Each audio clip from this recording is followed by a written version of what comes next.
We're taking a ride down to Sicily and I'm going to show you how to make eggplant caponata. Caponata is one of Sicily's most prized dishes. It's usually on the table right next to some rice balls and definitely next to some bread. So don't buy it in a can, because in a can it's loaded with preservatives. It's really easy to make at home. I'm going to show you how to do that today. So what you're going to need is some eggplants. We'll cut these up into cubes. Now this is a really good trick. Just cut off the top and then slice some slits down the eggplant on each side. We're going to turn this over. We'll cut this side as well. And you can kind of control how big your cubes are going to be. So if you look at that, you could see. Now we're going to cut these just like this. And you have a perfectly cubed eggplant. So as you can see, all the eggplants cubed, and now we're ready to fry.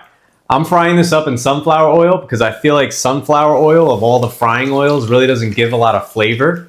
So it's very neutral, as opposed to like a vegetable oil or a corn oil. It'll definitely give that vegetable or corn flavor. The sunflower is very neutral and allows really the eggplant to shine. And we're frying these up in small batches to not overcrowd the pan. An eggplant kind of cooks a little weird. In the beginning, it really sucks up all the oil, and then once it gets crispy, it kind of spits all that oil out. So we just have to cook these until they're golden and crispy, and then they kind of release some of their oil, and then we'll put them on a paper towel. Some people like to bake the eggplant, but I feel like frying it gives it so much more flavor, so that's why we're frying it. I mean, I always try to go a little healthier and bake things to try to make a dish healthier, but I feel like for this one, you really have to fry the eggplant to get that flavor. So that's what we're doing. And we're going to repeat this until all the eggplant is fried. And this is really the longest part. This takes the most time because this caponata really comes together fast once the eggplant is cooked. So we got our eggplant on a paper towel here. We have a large pan. We're going to heat up a generous amount of olive oil. And we're going to start sauteing the onion and celery. I already chopped these up into small cubes. Now we're just going to saute them until they're soft. So these vegetables are soft. Now we're going to add in some tomato paste. I have about 2 tablespoons of tomato paste. And we're going to mix this all up. Now these celery and onions are chopped really small. So by mixing it with the tomato paste right now and letting it cook for a minute or two, is going to make those onions and celery really flavorful, and they're so small that they're going to be everywhere in this.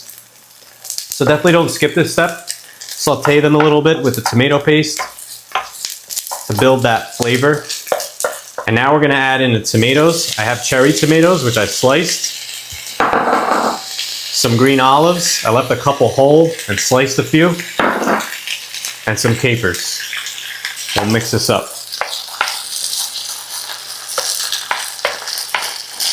And as you can see, I haven't put any salt and pepper in yet because the olives and capers are really salty. So we're going to salt and pepper this right at the end, just kind of adjust it. You don't want to make it too salty. You could always add more salt, but you can't take salt out.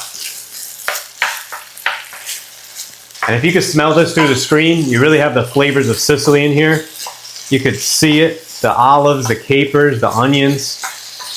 I mean, this smells so good. And once the tomatoes start to soften up, you can see some of the tomatoes in here are starting to get soft. We're going to add in a shot of white wine vinegar with some sugar. So this is a very Sicilian trick to create agrodolce. You have sweet and sour flavors kind of coming together. And you also have a lot of Sicilians, they always get a lot of heat for adding sugar into their sauce. We're adding sugar into this white wine vinegar. We're going to create this sweet and sour flavor right here. So we're just going to add this in. This really gives the caponata that signature flavor. I'm going to mix this up. Doesn't really get any better than this. So we're going to let this simmer for a few minutes just to allow the tomatoes to kind of fully break down a little more. Let the vinegar, the sugar really get in there and bring all the flavors together. So this looks pretty good. Now we're going to go in with the eggplant.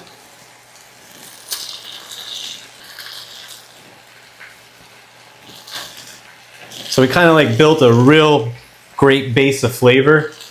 And now the eggplant is gonna go in there and soak up all that flavor. Give this a little mix. And you can see some of the tomatoes kind of stayed whole, and then the other ones that fell apart kind of sacrificed themselves to create this great sauce in here. And this is a very unique dish because you have like the saltiness of the olives, the capers, the brininess. I mean, very unique. And then the sweet and sour flavor of the white wine vinegar and sugar. I mean, this is a very special dish in Sicily. It's a great dish because it tastes great, hot, cold, room temperature. If you make a big pot of this, you could put it in the fridge and then pick at it. So it's just a great snack or a great appetizer. Some people even like to throw this over pasta. I've never thrown it over pasta. I usually just eat it with bread, but I'm sure it probably tastes great. So we're just gonna let this cook for another minute or two, allow the eggplant to introduce itself to the pan, and then we'll finish it off with some salt, pepper, and basil. All right, so this is pretty much done. We're gonna turn off the heat, and we'll season this up with a little salt, some pepper, and some fresh basil. This really brightens it up. Now we'll just mix this all up.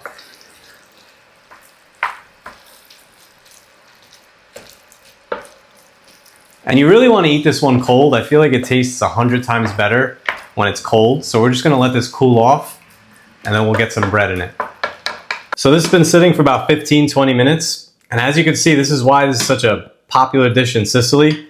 Anybody looking at this video right now wants to do one thing: get a piece of bread and dip it in here. That's exactly what we're going to do. Look at that. And this is really the way I like to enjoy it, just some bread. And like I said earlier, it tastes even better when it's cold. This is so good.